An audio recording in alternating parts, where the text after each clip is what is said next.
livro de Esther, capítulo 6. Eu vou fazer a leitura dos versos 4 até o verso 6. E diz assim a palavra do Senhor.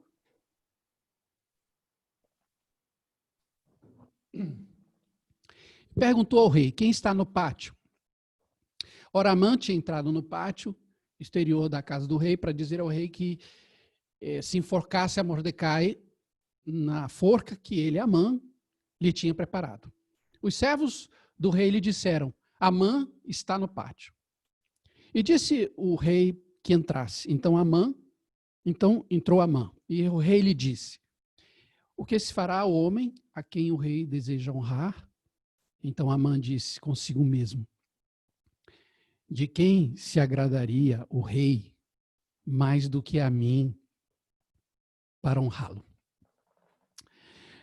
Pai querido, obrigado pela leitura que fizemos da tua palavra. Pedimos perdão pelos pecados cometidos contra ti. E na tua infinita graça e misericórdia, peço que me assistas na exposição da tua palavra, de tal maneira que haja proveito para meus irmãos. Que todos sejam edificados conforme a tua vontade. Eu oro assim em nome de Jesus, nosso Senhor e Salvador. Amém. Dr. Charles Swindoll conta dos seus livros, naquela série de personagens da Bíblia, de um homem que tinha o dom de tomar decisões erradas. Toda vez que ele tomava uma decisão, dava tudo errado. Ele apostava num cavalo, o cavalo perdia. Ele entrava no elevador, o elevador dava defeito. Ele tinha 2 filas no banco, ele pegava uma, que pegava, demorava mais. Ele marcava um piquenique com a família e chovia no dia. Era assim. Aí disse que um dia o chefe dele mandou que ele fizesse um trabalho numa cidade que ele precisava viajar de avião. Aí, quando ele foi procurar, descobriu que só tinha uma companhia que fazia aquele trecho e só tinha um avião, era um só voo por semana. Ele falou: bom, não tem que descer, eu não tenho que tomar decisão, não, então é esse mesmo. E foi embora. Pegou o avião, decolou, o tempo estava muito claro, sem nuvens e tal. Foi tudo bem quando faltava 30 minutos para o avião pousar. Ele olhou pela janela e viu que o motor do avião estava pegando fogo.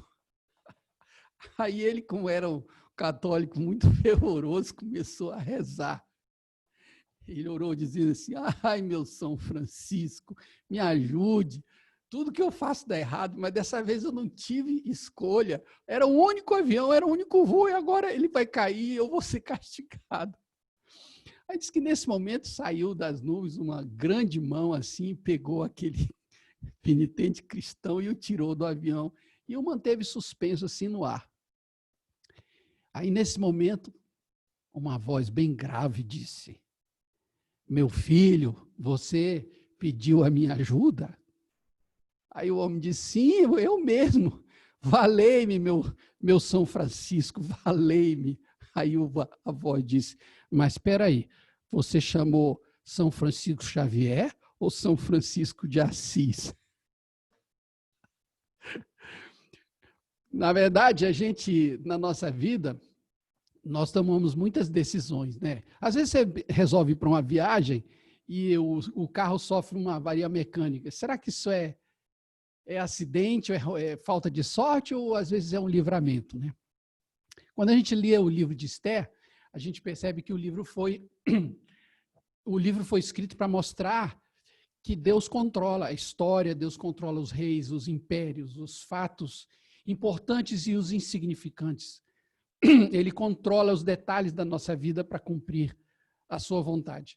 O livro de Esther, como você sabe, é o único livro na Bíblia que não tem o nome de Deus, né? Mas é impossível ignorar a presença e a providência de Deus em cada fato desse livro, cada palavra, cada coisa aparentemente insignificante. Então, nós estamos aqui no capítulo 6, exatamente no momento em que Mordecai, um israelita, que é um homem cheio do temor de Deus, é jurado de morte pelo número 2 do Império Persa, que é Amã. Mas a pergunta é: por que Amã odeia os israelitas? É porque Amã descendente dos agagitas, que, na verdade, eles são descendentes de Amaleque, que é o povo que atacou os israelitas quando eles saíram do Egito. Então, anos mais tarde, já no reinado de Saul, Deus resolveu ajustar as contas com os amalequitas e mandou que Saul os exterminasse. Saul foi lá, fez um monte de coisa, mas não fez o principal, né? Ele trouxe Agag, que era o rei dos amalequitas, e confiscou lá uns boizinhos lá do pessoal da JBS. Quando Samuel, o profeta, viu que a ordem de Deus havia sido cumprida apenas parcialmente, ele destituiu Saul do reino e matou Agag. Então, nesse momento da história lá em Ester 6, o reino Medo-Persa é governado pelo Xerxes, ou Assuero, que é filho de Dario I e neto de Ciro o Grande. Xerxes reinou durante 20 anos, entre 485 e 465 a.C.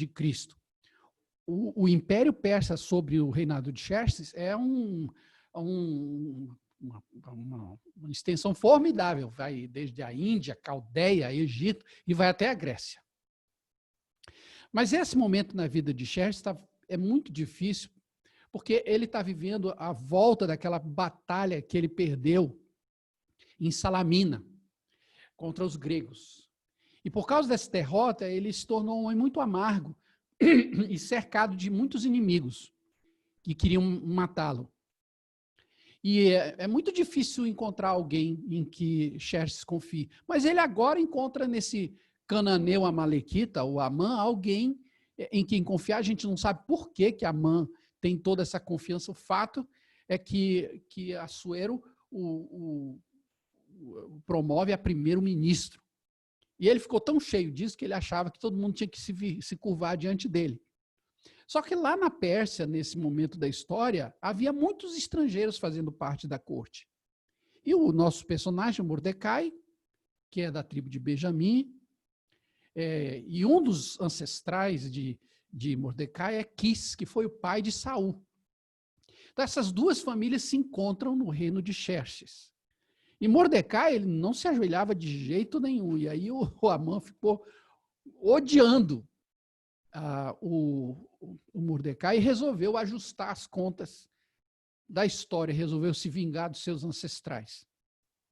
Um dia ele marcou uma audiência com o rei Assuero, no livro de Ester, capítulo 3. O Amã disse para o rei: olha, rei, há um povo estranho espalhado por todas as províncias do império e não se enquadra aqui. Os costumes e o seu modo de vida são completamente diferentes dos outros povos. O rei não deveria tolerá-los. Então, se for do rei, do agrado do rei, determine que eles sejam eliminados. E o texto diz que Assuero, confiava tanto em Amã, tirou o anel do dedo e deu para Amã e disse assim: faça o que quiser com essa gente, pegue o dinheiro que precisar.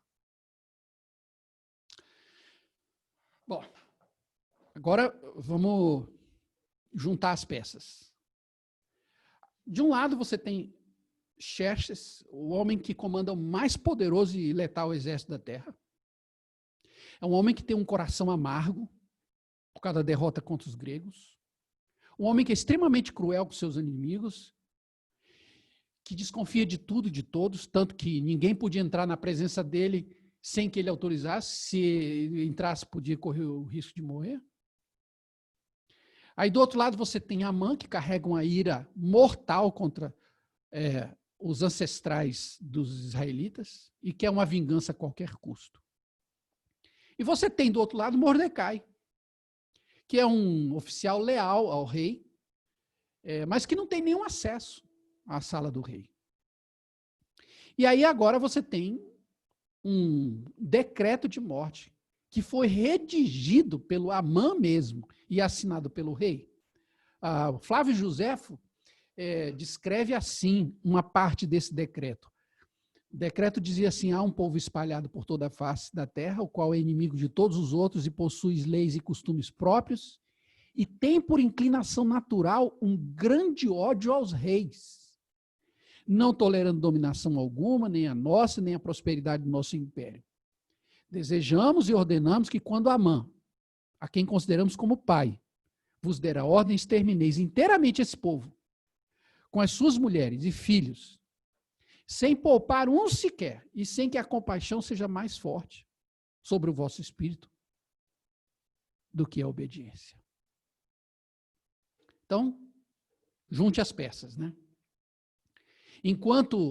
Quando o decreto saiu, a cidade toda de Suzã, que estava cheio de israelitas, começou a chorar, enquanto na varanda do palácio, o Xerxes e o Amã tomavam uma cervejinha bem gelada, comendo uns petiscos. E diante disso, a pergunta é: quem pode impedir o plano de Amã de se concretizar? Porque ele tem data, tem hora, tem local e tem o selo do rei. E tem o interesse pessoal do primeiro-ministro.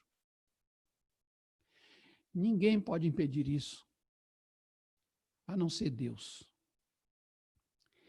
E, meus irmãos, ele faz isso através de detalhes. A vida, eu aprendi uma coisa, a vida é decidida nos detalhes.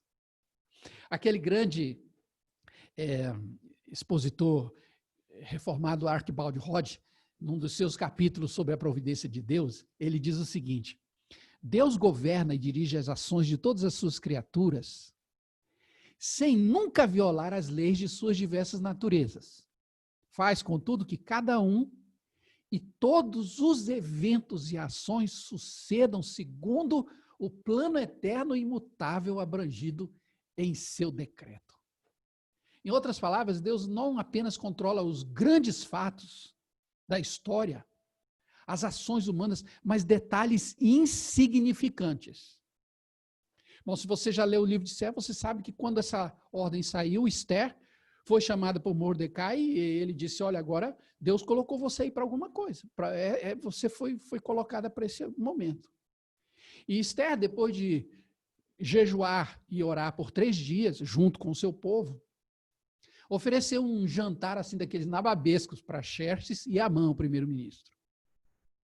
Agora o detalhe. Todos nós, normalmente, depois de comer e beber fartamente, né, a gente sente um sono incontrolável.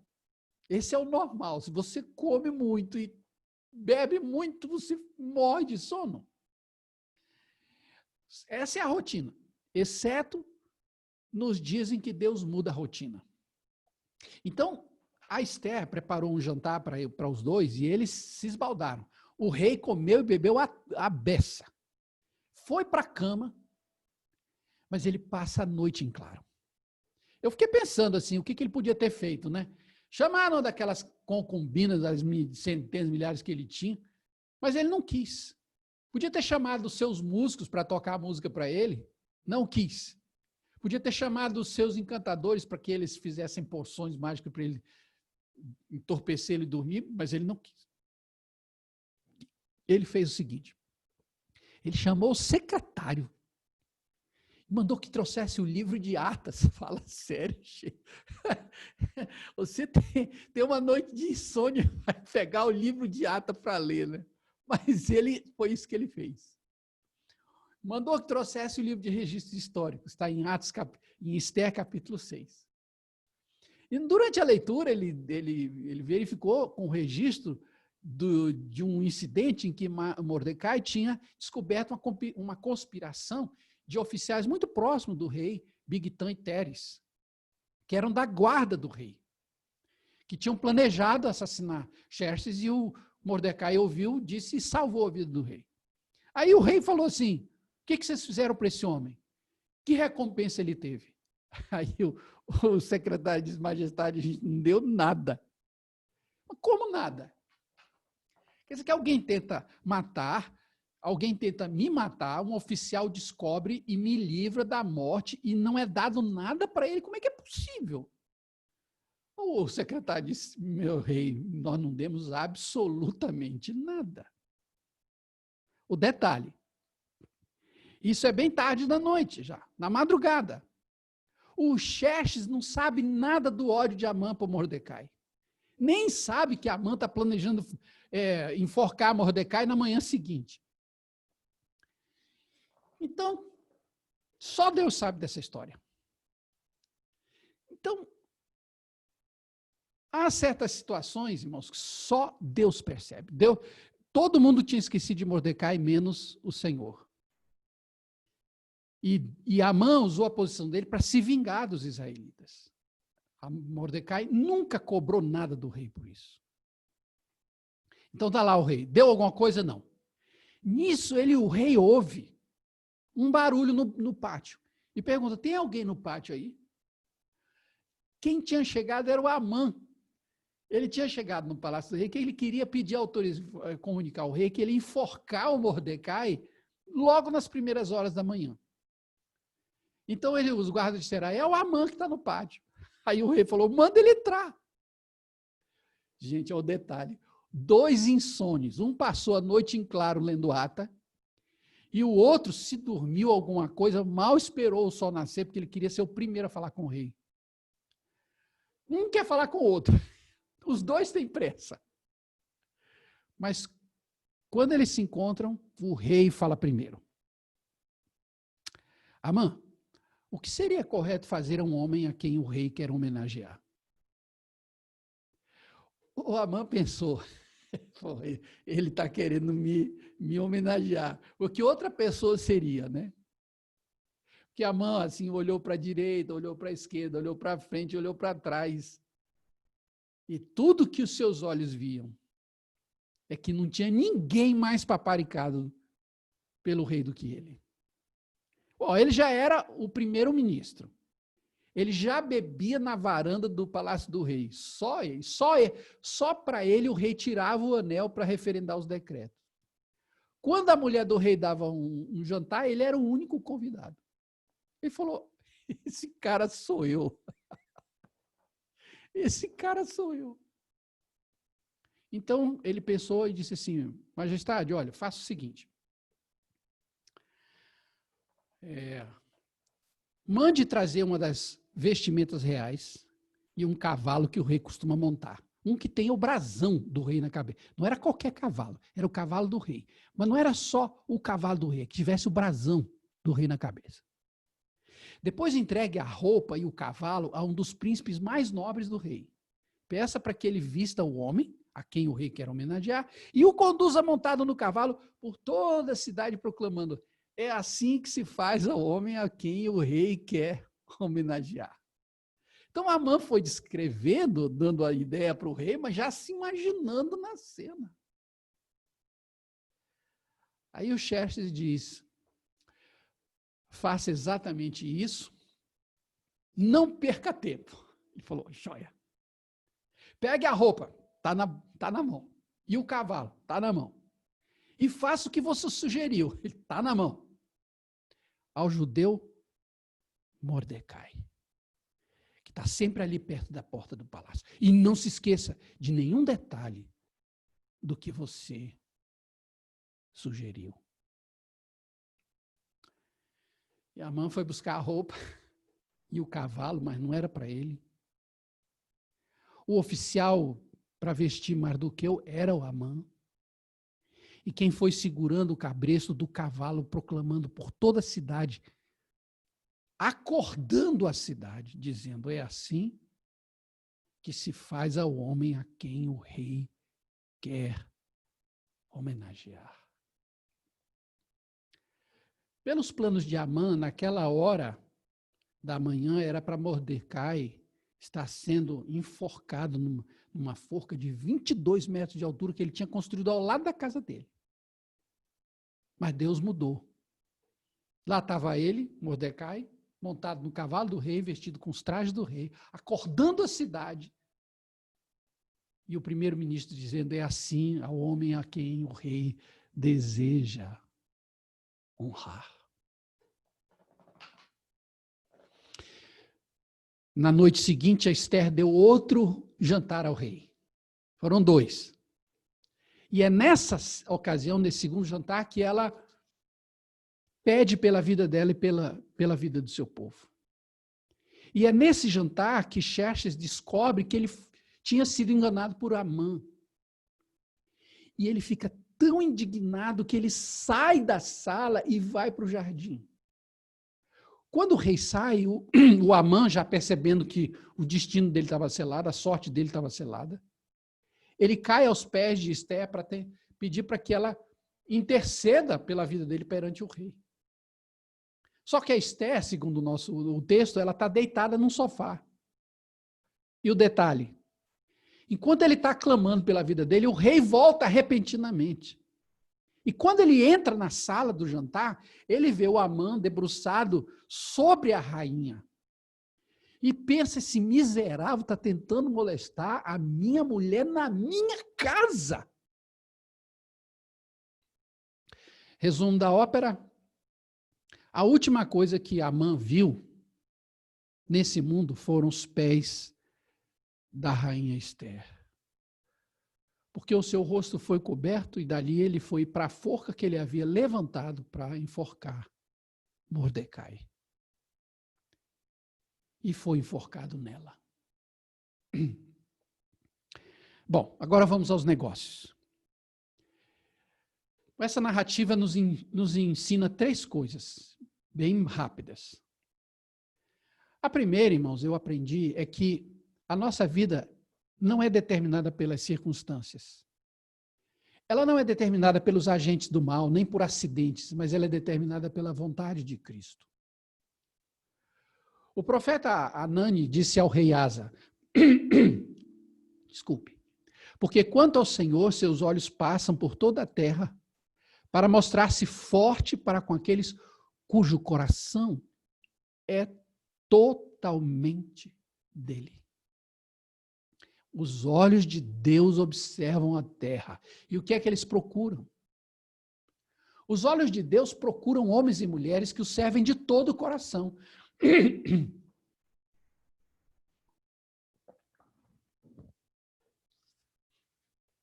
São essas pessoas que elas estão servindo ao Senhor, quer seja uma aula na escola dominical, tocando uma música no louvor, fazendo uma panela de arroz, preparando um ofício para um juiz, consertando um automóvel, fazendo um móvel de madeira, um aplicativo de celular, um balancete financeiro, uma ata de reunião. Os olhos de Deus procuram aqueles que olham fixamente para Ele, o autor da fé, mesmo tendo sido injustiçados, traídos por seus amigos, desprezados, demitidos arbitrariamente, desconsiderados, mesmo tendo sido leais aos seus senhores. Os olhos de Deus estão à procura daqueles cujo coração é totalmente dele. Em segundo lugar, eu aprendi que Deus é especialista em mudar a nossa sorte. Tem um ditado que diz assim, o que é ruim pode piorar. Bom, Mordecai iria morrer no dia 13 de dezembro, que era o decreto do rei. Já é ruim isso. Mas uma forca foi construída para matá-lo no dia seguinte. E ele nem sabia de nada. Ou seja, o que era ruim ficou pior ainda. Mas Deus pode mudar a nossa sorte. Tem um texto lá em Jeremias, capítulo 29, que diz assim, serei achado de vós, diz o Senhor, e farei mudar a vossa sorte. Então, nem tudo que parece ruim é ruim. Nem tudo que parece definido está definido. A única coisa definida é o propósito eterno de Deus. E em nome desse propósito, Deus muda a sorte. E às vezes, na última hora. Então, às vezes, a gente pensa que a gente está no fim da linha. Que nada mais pode impedir um naufrágio iminente. Na carreira, no negócio, no ministério.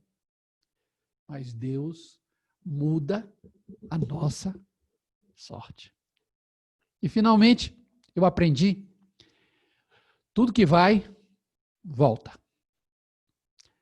Tudo que vai, sempre volta. Em outras palavras, tudo que você fizer com os outros, pode vir ser feito a você.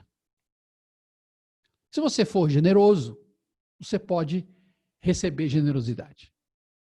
Se você for impiedoso, impiedosa, pode sofrer impiedade. E eu não hesito em dizer, falar dessa lei, porque foi Jesus mesmo que falou em Mateus capítulo 7, ele diz, com o critério com que julgardes, sereis julgados. E com a medida com que tiverdes medido, vos medirão também. Ou seja, cedo ou tarde, o que você faz volta. Quer seja bem, quer seja mal. O espírito crítico, por exemplo, é como um bumerangue. Do jeito que você mandou, volta para você. Se você manda compaixão, manda respeito, manda consideração, vai receber tudo isso de volta. É a lei de Cristo. Com a medida que você medir, vão medir você também. Eu me lembro, uns anos atrás, eu morava lá em Macaé e precisava colocar uma carta no correio.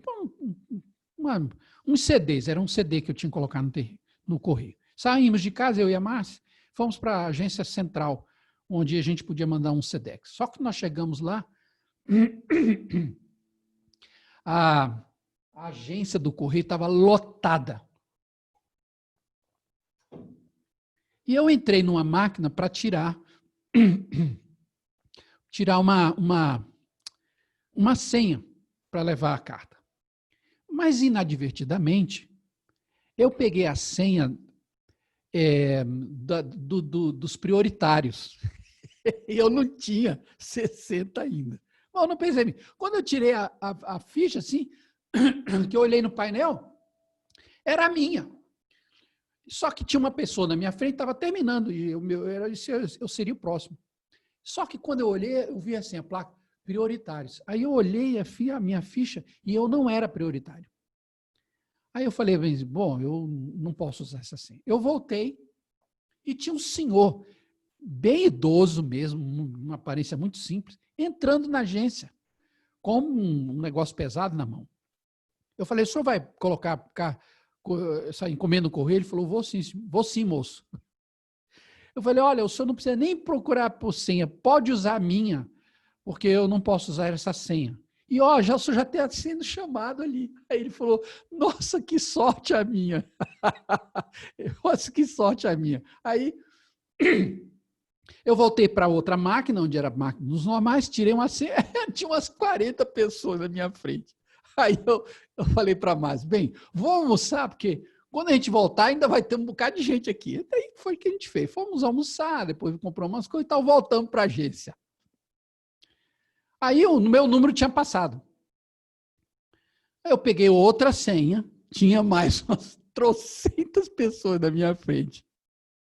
Aí eu sentei numa cadeira e disse, bom, agora nós vamos esperar. Aí, de repente, uma pessoa bate no meu ombro assim e fala, o senhor vai pôr carta no correio? Eu falei, vou. Ele falou assim, o senhor não quer usar a minha senha, porque eu não vou poder botar agora essa coisa. O senhor não quer ficar com a minha senha? Eu peguei a senha dele, quando eu vi, pim, acendeu. Era o número do cara que estava me dando, assim. E não era prioritário, não, era do normal mesmo, né? Aí eu fui assim, mas gente, que coincidência. Coloquei o disco e tal, quando eu estava saindo, da agência, veio essa palavra no meu coração, né? Com a medida que vocês medirem, vocês serão medidos também. Que vai e volta. E eu quero terminar essa meditação com uma história que eu li, muito interessante. Um homem trabalhava num grande frigorífico na Noruega. E nossa, a responsabilidade dele era conferir os itens que saíam da câmara frigorífica para serem despachados para os navios. Enquanto ele fazia esse trabalho, numa das câmaras, a porta se fechou assim, acidentalmente, e deu um defeito. E ele não conseguia abrir a porta pelo lado de dentro. Ele bateu, mas ninguém conseguiu ouvi-lo. Acabou o expediente, todo mundo foi embora para casa. Por causa daquela baixa temperatura, ele praticamente desfaleceu de hipotermia. Subitamente, a porta se abriu. Era o vigia da empresa. E aí ele tirou aquele homem da câmara, chamou os bombeiros, eles correram para lá, e ele foi atendido, foi levado para um hospital e acabou se recuperando assim, sem sequelas. Quando foi no dia seguinte, os jornais foram lá na empresa para entrevistar o vigia que havia salvo a vida daquele funcionário. E perguntaram para ele assim, como é que o senhor teve a ideia de abrir... Como é que o senhor teve ideia de abrir aquela porta daquela câmara? Aí o que ele falou foi o seguinte: moço, eu trabalho há 30 anos nessa empresa.